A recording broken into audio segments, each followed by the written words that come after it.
Hi everyone, you're watching Good for the Game TV and it's Thursday night at 8:30. That means it's time for GGGaming Gone Mad. Can you believe it? We're up to episode number 14 already and given plenty of prizes away over this time. Lots of great promos for all of the punters who follow the show to get involved in.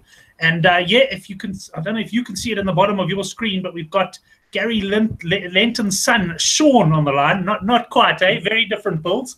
But we got Sean Nicholas, a.k.a. Rugger Bugger, joining us on the line. He's replacing Gary, who's at an airport somewhere. I'm not exactly sure where Gary is, Sean, but good to have you on the show. We've had you on the Handicap Rugby show before, but this is the first time you're impersonating Gary.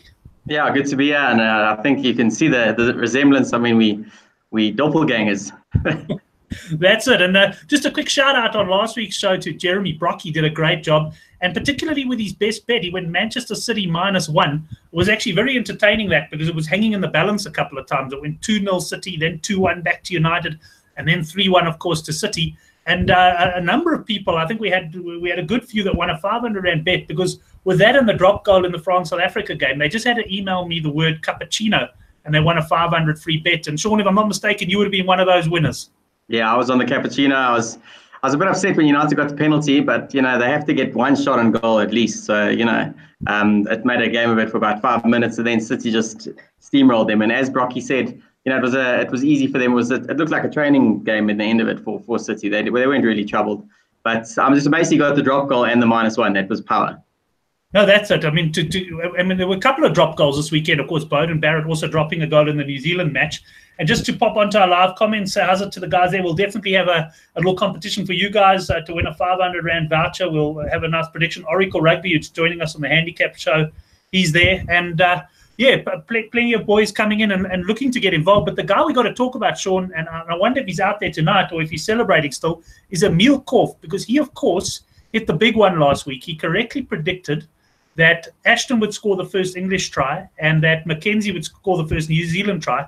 And he got 26,500 Rands worth of free bets from GGGaming. How about that one? Oh, that's crazy. I think that's why Gary's not here. He's still recovering from that guy hitting 26,500 Rands worth of free bets. It's unbelievable. He must have, there are only 2 tries in the game. So the fact that he got them spot on, it's amazing. I mean, you don't think it's ever going to happen. You might in the same game, hats off. Well, I see Emil is watching the show. And Emil, maybe just tell us there, have you placed any of those bets yet? And hopefully you can turn that into many more Rand indeed. But certainly that was a great win.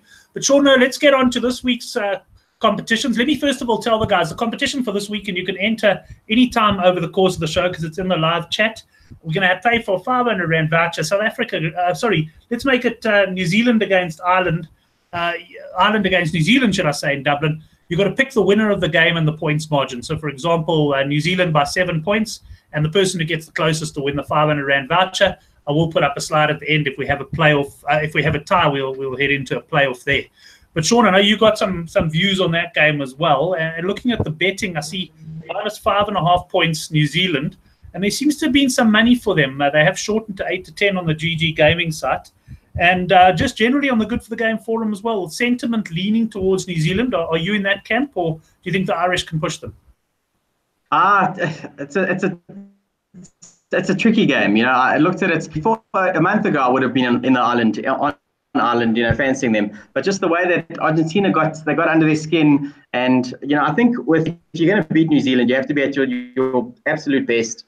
Everything has to go for you. You have to have your best available team.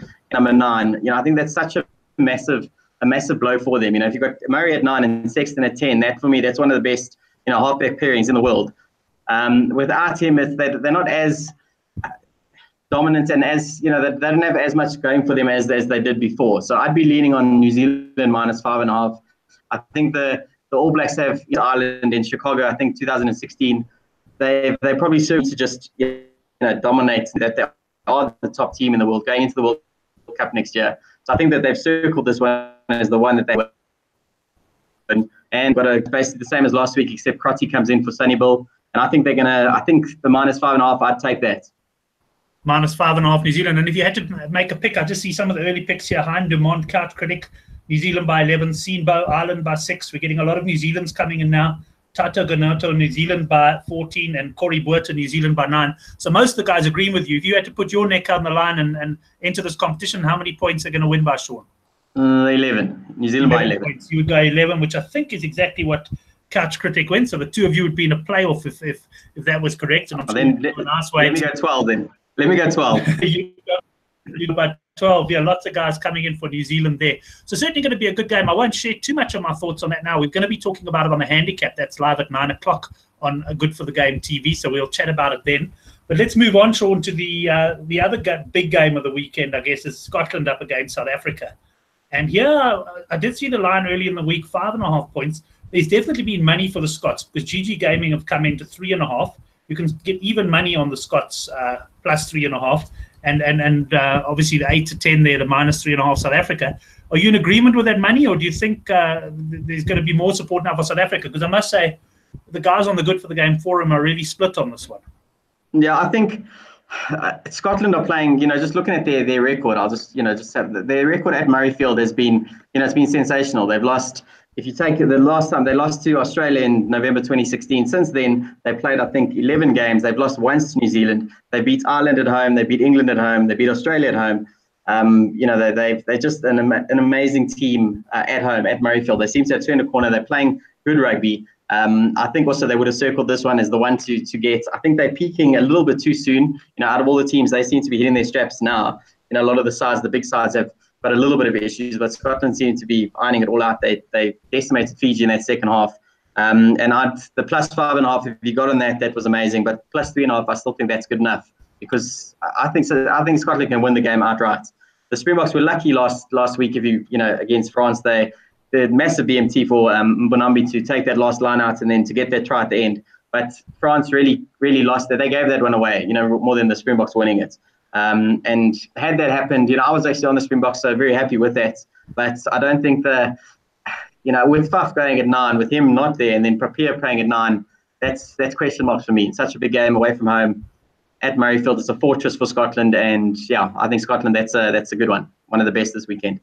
Right, I'm also liking the Scots. So we're going to have a competition around Sean's cert, which is the Scotland plus 3.5. I'll bring up that at the end. There is going to be some action required from you on Twitter if you want to put yourself in line for a few £1,000 free bets on that one. But we'll do that right at the end of the show, so you don't have to leave us just yet. And that pretty much wraps up the rugby. Like I said, we'll be talking a lot more rugby on the handicap a little bit later on in the evening. But Sean, you're very much into your American sports. I know you post as Rugger Bugger on the Good for the Game forum, and you're often posting on sports like the NFL. And there is NFL action coming up, and I know you fancy something which the nocturnal amongst us might want to stay up and watch on live score or on a live stream somewhere. Yeah, well, it starts at 3 o'clock in the morning, so tomorrow. So I don't know, maybe Oracle will be up doing, he'll be up, but the rest of us, we won't. So it's Seahawks against the Packers. Just looking at the stats on this and looking at the stats on the quarterback, but that's Russell Wilson. He's the quarterback for the Seahawks. Just the way that he plays in prime time games, which is tonight, it's a Thursday night football match, so it's a prime time game in the States. Out of the 28 prime time games that he's had for the Seahawks, he's covered the spread 19 times. So if you put 1 unit on every game that the Seahawks have played in prime time with him as the quarterback, you would be up 12.1 units, which you can't. That's astounding, really. I've looked at it further. He's the most profitable quarterback in prime time in the NFL. So it's a fantastic bet. He's a good player. And then they're playing against the Packers. So the Green Bay Packers are a good side, but they haven't won once on the road this season. They've lost 4 of their games away from home, and the Seahawks have one of the best home. They're one of the best home records in the NFL. So putting all that together, the Seahawks are -3. I think they'll win this by 7 or more. So I think that's a cracking bet. Take it tonight, wake up in the morning, have some more, and you can stick that on Scotland when that wins. So Sean, I just want to actually share my screen and have you talk us through perhaps a little bit of the markets on GGGaming. Can you see my screen there? I've got Seattle Seahawks against the Green Bay Packers. And just opening up, find that handicap market. And as we go down, perhaps have a look at some of the others. You've got anytime touchdown scorer, first team to score wins the game, yes or no. More touchdown bets. And I'm scanning down halftime, full-time, very much like the rugby markets. And here's the handicap result. Seattle Seahawks -2. I see they're in here at 0.67 to 1. Let's call it 13 to 20. So there's clearly been money for the Seahawks there at -2, Sean. And what GGGaming going to do, they offer the viewers to this show, if they back the Seahawks -2, and I will put a slide up at the end just to confirm everything, but if they back the Seahawks -2, they can have even money on that.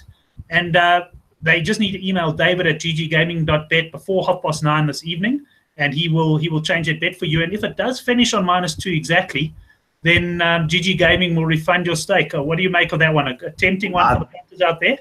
Yeah, that's excellent. I mean, in the NFL, a lot of the guys that do post on that NFL forum, they'll know that a line of 3 or 7 is critical, because if it goes to overtime, the guys they've only got 4 down, so they can get, if they get close enough, they're going to have a punt, and then they'll win by 3. So if everyone else on all the other books, if you're on -3 and it lands on the 3, it's a draw no bet.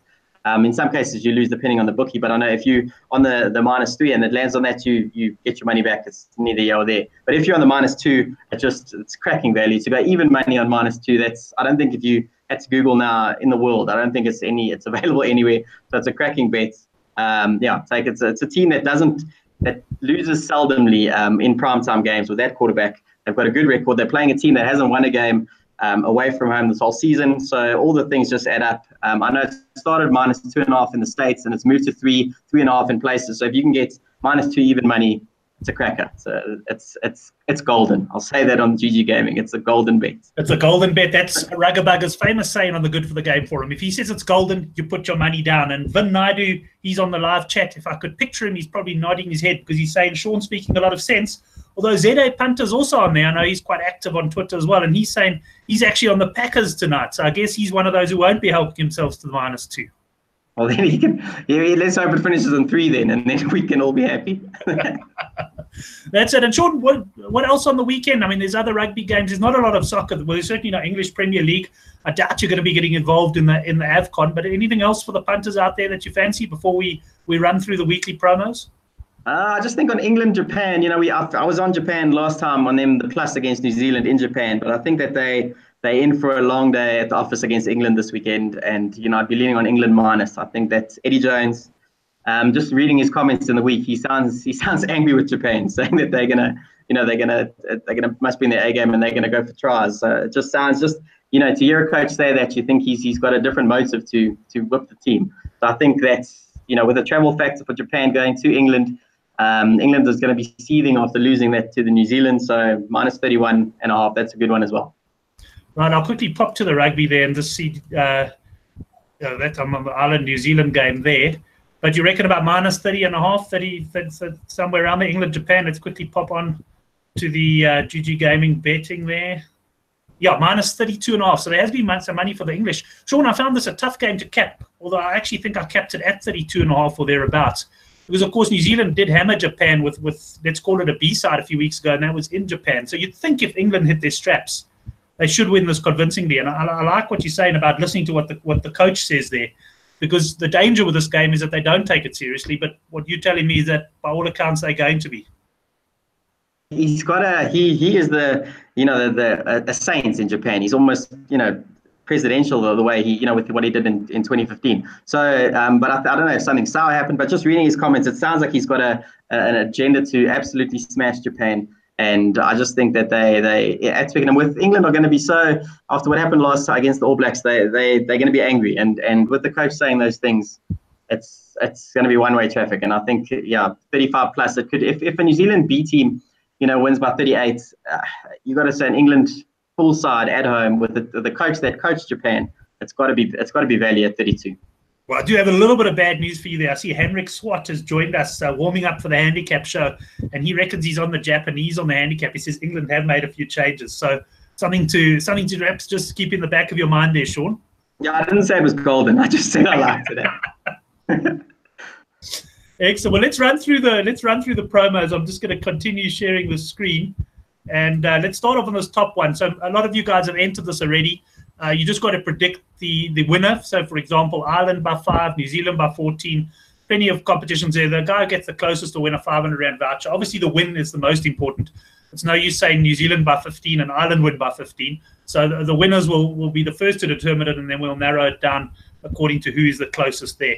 Let's move on to our second promo, and we're calling this one, Sean, RB's QB, which stands for quarterback, of course, cert, and that is your Seahawks -2, 13-20. This game starts at 3:20 tomorrow morning. That's the 16th of November. You can get even money on this bet on the handicap. You email your bet details to david@gggaming.bet, and that must be before 9:30 tonight. Sean, I tried to ask Dave if he could start at 3 o'clock for kickoff, but he refused, and you can blame him, right? And they'll lift your maximum, your win up to a maximum of 5,000. So it's a great bet. Take the 13-20 or the 0.67 on site, but you can get that lifted up to even money. So you NFL fans, and I would suggest that even those of you who aren't NFL fans and just like a punt, you follow Sean on this one. If the game finishes by 2 exactly, GG Gaming will refund the stake. And now the one that will require a bit of quicker fingers, but there is also an option for those who are a little bit slower and are watching the recording as well. So let's just go on to that now. And Sean is going Scotland +3.5. Beat the cert. The first, fourth, and seventh punters to tweet at Brent Graham with a link to the show, #GGGaming.mad and #beat-the-cert, will win R1,000 free bet if the box win by 4 or more. So Sean, they're going to look to beat your bet there. And all other tweets, so don't worry if you're not first, fourth, or seventh, all other tweets before kickoff, we'll put them into a lucky draw and we'll announce the winner on the show next week, probably do the draw on the show as well. So there's plenty to play for there. I know the likes of Oracle and that, I wouldn't be surprised if he's already got the tweet in. He's so quick. I'm going to stop sharing my screen for just a second. And Sean, thank you very much for replacing Gary on the show. It was great to have you on. Yeah, thanks for having me, and go Seahawks. And yeah, let's see. I think let's see Scotland, Seahawks, and the Poms. Let's go with that. Scotland, Seahawks, and the Poms. Well, certainly, I'm not normally an NFL punter, but there've been 1 or 2 times over the years I have punted the NFL. And Sean, I must tell you, the only times I've punted the NFL is when you've been strong on something on the Good for the Game forum. And for that reason, I'll be counting myself amongst the punters taking the even money on the Seahawks. Yeah, I'll be offline if it doesn't come through. You can catch me on Monday. Yeah, if it comes through, you'll no doubt be on one of our YouTube programs again pretty soon. If not, we'll see probably a few months' time. Thanks everyone for watching. Thanks a lot for Sean. Thanks to all the guys on the live show. I do see the tweets are coming through thick and fast on Twitter, so we will announce over the next day or so who those first, fourth, and seventh tweets are. And make sure you get it correct. Oracle's normally quite quick on the draw, but he tends to fire the odd blanks as he comes in that. So try and make sure you get it correct. Thanks very much for joining us. You can join us again for the handicap. That's at 9 o'clock. We go out live with rugby punters. There's no soccer show tonight. And I am going to, if you're watching the show on the recorded version, put a link up to how to open an account at gggaming.bet. I'm going to point up here, and I'm going to try and put it up there where my finger is. And have a look at that. There's going to be a question on that in next week's show. That's how to open an account with gggaming.bet. Thanks, everyone, and thanks a lot, Sean. Cheers.